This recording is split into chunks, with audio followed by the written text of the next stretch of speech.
Welcome back to my channel. आज हम पढ़ेंगे प्रेजेंट परफेक्ट टेंस। इसके पहले हमने फ्यूचर कंटिन्यूअस टेंस पढ़ा था।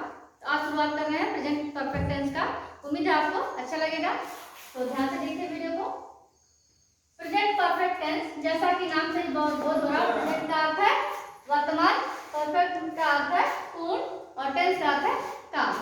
ठीक है, तो इंग्लिश में प्रेजेंट परफेक्ट टेंस और हिंदी में क्या कहेंगे, वर्तमान पूर्ण काल। नाम और इस नाम से जो अर्थ है वो स्पष्ट हो गया। आगे आते हैं हम इसकी परिभाषा। जैसा कि मैं हर टेंस में मैं आपको परिभाषा, पहचान और जो टाइप्स ऑफ सेंटेंसेस है उनको बताती हूँ। तो ठीक इसी तरह इसमें से हम आगे पढ़ेंगे। तो इस टेंस से हमें पता चलता है कि कोई कार्य या घटना हाल ही में पूरी हुई है। कोई भी कार्य जल्द ही, अभी हाल में ही, रिसेंटली कंप्लीट हुई है। पूरी इनकम्प्लीट नहीं है, ये नाम है देखिए परफेक्ट मींस पूर्ण। ठीक है, पूर्ण, पूरी तरह से कंप्लीट हो गया है। यहाँ परफेक्ट का अर्थ है पूर्ण होना। जैसे क्या है, वह खाना खा चुका है, वह पंजाब में 2 साल से रह चुका है, वह उसने काम को कंप्लीट कर लिया है, उसका कोई भी काम पेंडिंग नहीं है, इनकम्प्लीट नहीं है। अब इसकी पहचान के तौर पर आते हैं कि कैसे पहचान करेंगे।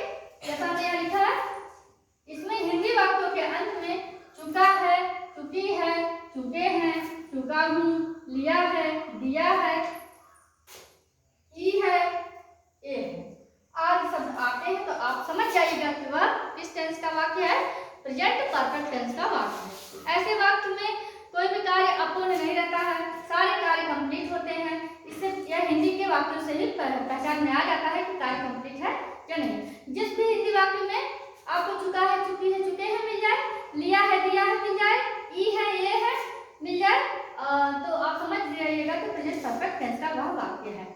यहाँ जहाँ थोड़ी सी चीजें क्रिटिकल है आपके लिए, लिया है, दिया है, ई है, ये हो सकता है आपको स्पष्ट ना हो, तो मैं यहाँ पर वाक्य के माध्यम से आपको समझाती हूँ। आगे है रूल या नियम। इसका नियम क्या है, जो सेंटेंस का फ्रेमिंग करते हैं, वाक्य बनाने का जो तरीका है उसके बारे में देखिए। पहला होता है सब्जेक्ट, आप जानते हैं कर्ता। उसके बाद हमारा हेल्पिंग वर्ब आता है हैज है, मेन वर्ब आता है, इसके बाद भी वर्ब का थर्ड पार्ट, जैसे eat ate eaten, tell told told, है ना। इस तरह का जो वर्ब 3 हमने पढ़ाया है, वर्ब 3 लिखिएगा, उसके बाद ऑब्जेक्ट जोड़ दीजिएगा। अब इसमें क्या आपको थोड़ा सा इसमें है कंफ्यूजन कि आप सोचेंगे कि हैज और हैव कैसे यूज करेंगे। हैज हमारा सिंगुलर सब्जेक्ट के साथ यूज होगा, जबकि हैव हमारा प्लूरल सब्जेक्ट के साथ यूज होता है। तो अगर नहीं समझ में आया तो एक बार यहाँ देख लीजिए, मैंने लिख रखा है हैड हमेशा सिंगुलर सब्जेक्ट, ही वह, शी वह, इट वह और ने। एक सिंगल नाम के साथ या ही, सी, इट के साथ आप क्या यूज करेंगे, हैज का प्रयोग करेंगे। हैव के साथ आई, वी, यू, दे या प्लूरल नेम। प्लूरल नेम का मतलब एक या एक से अधिक। आइए फ्रेमिंग करते हैं। अब एक चीज यहाँ मैंने लिखा है सिंस और फॉर का यूज। सिंस और फॉर का यूज, आप हमेशा सिंस और फॉर का यूज हमेशा प्रेजेंट परफेक्ट कंटीन्यूअस टेंस या परफेक्ट कंटीन्यूअस के तीनों जो टेंस है उसमें पढ़ते हैं। लेकिन ऐसा कुछ भी बाध्य नहीं है कि यह टेंस कि आप ये सिंस और फॉर का इस्तेमाल सिर्फ उसी में करेंगे। वह तो किसी भी वाक्य, किसी भी टेंस का जो वाक्य है उसके साथ लास्ट में आप यूज कर सकते हैं। तो यहाँ पर मैंने थोड़ा सा अलग करने का और अलग से बताने का तरीका अपनाया है कि आप इसमें भी सिंस फॉर का यूज कर लेंगे।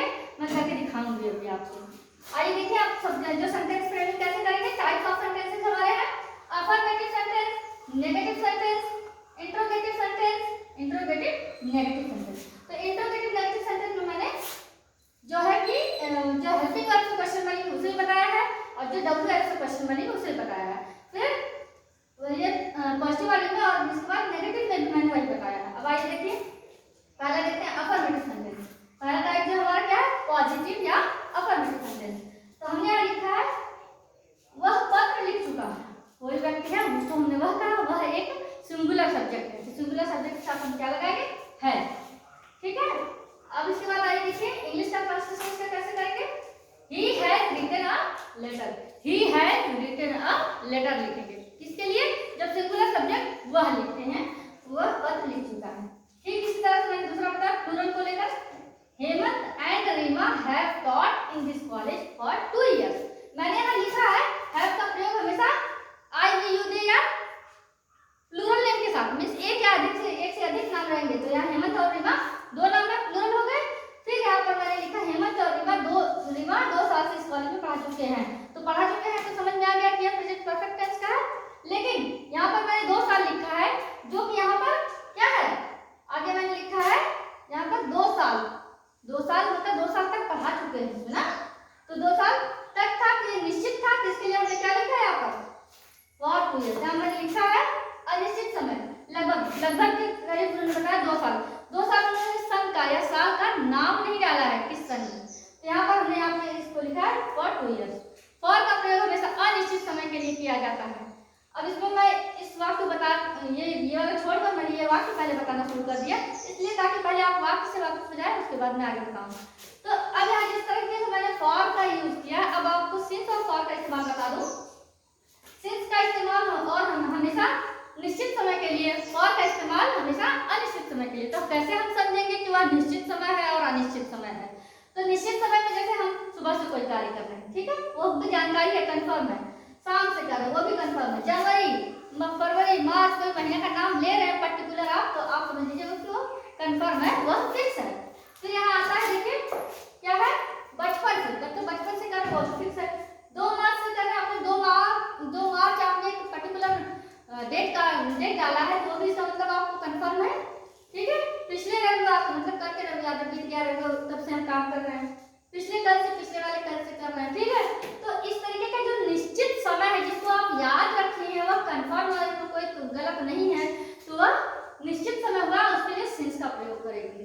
तो ऐसे समय को व्यक्त करने के लिए उसके पहले हम क्या लगाएंगे, सिंस। लेकिन कोई अनिश्चित समय, अनिश्चित से हमारा तात्पर्य, हमारा मतलब यह है कि जो आपको पता नहीं, जैसे हम लगभग 10 मिनट से हम पढ़ा रहे हैं, तो हमें कंफर्म नहीं है कि हम 10 मिनट से पढ़ा रहे हैं या 1 घंटे से पढ़ा रहे हैं, हमने लगभग बता दिया कि 10 मिनट से हम पढ़ा रहे हैं। तो जब लगभग या पूरा कंफर्म ना हो कौन सी डेट है, क्या टाइम शुरू किए हैं, तो वहाँ पर हम फॉर का प्रयोग करेंगे, वो अनिश्चित है। हम अपना अंदाजा बताते हैं, जब वहाँ अंदाजे की बात बताया जाए कि लगभग अपने अनुभव के अनुसार बताएं, तब वहाँ फॉर का इस्तेमाल करेंगे। जैसे 1 घंटे से 1 घंटे से नहीं करते हैं कि हम कुछ काम कर रहे हैं, लगभग 1 घंटे से कर रहे हैं। अब कंफर्म आप टाइम बताएंगे 9 बजे से लेकर 10 बजे तक किया, तो वो 1 घंटे में हमारा सिंस वाले के लिए हो जाएगा, वह निश्चित हो जाएगा। लेकिन हमें टाइमिंग का पता नहीं है, हमें बस अंदाजा है कि लगभग 1 घंटे से, ठीक है, या 1 सप्ताह से, या 1 साल से, या 5 महीने से, फिर या फिर कई दिनों से, या लंबे किसी समय से हम काम कर रहे हैं, जो हमारे अनुभव के अनुसार अंदाजे से हम कह रहे हैं, वह हमारा अनिश्चित समय है, तो इसके लिए हम फॉर का प्रयोग करेंगे। और आप इस चीज को एक बार फिर से जान लीजिए, सिंस और फॉर का प्रयोग हमेशा कंटिन्यूअस टेंस में ही नहीं करेंगे, बल्कि हर टेंस के लास्ट में आप कर सकते हैं। बस याद रखिए सिंस और फॉर का इस्तेमाल कैसे करते हैं। तो परफेक्ट कंटिन्यूअस में ही सिर्फ इसका इस्तेमाल नहीं होता, इस चीज को आप अच्छे से याद कर लीजिए। इसको आप किसी भी टेंस के लास्ट में यूज कर सकते हैं। जैसे मैंने यहाँ पे अभी शुरू कर दिया present perfect tense, present perfect tense में एक वाक्य मैंने यहाँ पर करके दिखाया है। तो जैसे देखिए इधर, अब हम नेगेटिव सेंटेंस बनाते हैं। क्या है नेगेटिव सेंटेंस हमारा? ये लड़के आम नहीं खाए, बहुत सारे लड़के हैं वो आम नहीं खाए हैं, तो उसके लिए हम क्या करेंगे, लड़के हमारा पॉजिटिव है, सॉरी प्लूरल है, उसके लिए हम हैव का प्रयोग करेंगे, द बॉयज हैव नॉट, है ना, और हमने क्या किया, नेगेटिव बनाया, ठीक है। तो boys have not eaten the mangoes, have क्या होगा हमारा प्लूरल, ये हमारा हेल्पिंग वर्ब है, तो इसे हम प्लूरल सब्जेक्ट बॉयज के साथ इस्तेमाल किए। अब नीचे आगे आता है, कुत्ते चोरों पर नहीं भौंकते। कुत्ते क्या है, कुत्ते बहुत सारे कुत्ते हैं, ठीक है, चोरों पर नहीं भौंकते। चोरों के लिए हम प्लूरल लिखेंगे, तो यहाँ पे the dogs have not barked at the thieves, तो बार्क मतलब भौंकना होता है, ठीक है, तो भौंके नहीं भौंके हैं, इसके लिए हमने हैव का प्रयोग किया, डॉग भी प्लूरल थे इसलिए हमने हैव का प्रयोग किया। अगला था इंट्रोगेटिव सेंटेंस। अब इंट्रोगेटिव सेंटेंस में हम आपको जो हेल्पिंग वर्ब से क्वेश्चन बनते हैं उसे भी बताएंगे, और जो WH मतलब हु वेयर हाउ व्हेन इससे सेंटेंस बनते हैं उसे बताएंगे।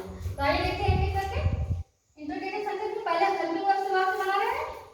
प्रश्नवाचक वाक्य क्या है, क्या वह कपड़े धो चुका है, कोई लड़का है, क्या वह कपड़े धो चुका है, तो क्या किए, तो हैज लगा दिया हेल्पिंग वर्ब से, has he washed the clothes, और क्वेश्चन मार्क लगा दिया। अगला WH मतलब व्हाई व्हेन वेयर हाउ से बनाएंगे हिंदी सेंटेंस, तो उसने घंटी क्यों बजाई, उसने घंटी क्यों बजाई, तो उसने के लिए भी हम ही का प्रयोग करते हैं। तो व्हाई हैज ही रंग द बेल, रंग का मतलब बजाना होता है, रिंग रंग रंग, वर्ब का थर्ड फॉर्म हमने यहाँ लिखा है, वर्ब का थर्ड फॉर्म इस्तेमाल करेंगे, इसलिए हमने यहाँ पर बजाय के लिए रन लिखा है और क्वेश्चन मार्क लगा दिया। अब आते हैं हम नेक्स्ट इंट्रोगेटिव नेगेटिव सेंटेंस पर। प्रश्नवाचक वाक्य तो है लेकिन वह क्या है, नेगेटिव है। तो नेगेटिव में भी एक सिंपल नेगेटिव और एक जो क्वेश्चन मार्क जो प्रश्नवाचक शब्द इस्तेमाल करके बनाएंगे उसको। तो have you made the have you not made the noise, क्या तुमने शोर नहीं किया है या तुमने शोर नहीं मचाया है, तो उसके लिए क्या कहेंगे, have you not made the noise. Made होता है, ठीक है, मचाया या किया, ठीक है, तो ये हो गया। अगला है WH से क्वेश्चन बनाए, तुम्हारी पार्टी में कौन नहीं आया है, मतलब तुम्हारी पार्टी में कौन नहीं आया, उसके लिए हु, तो क्या कहेंगे, who had not attended your party, question mark. तो इस तरह से बच्चे आप प्रेजेंट परफेक्ट टेंस को पढ़ सकते हैं। जहां नहीं समझ आए कमेंट बॉक्स में मुझसे क्वेश्चन पूछिए और वीडियो को ध्यान से देखते हुए बोलने का प्रयास करें। आपके लिए बस इतना है।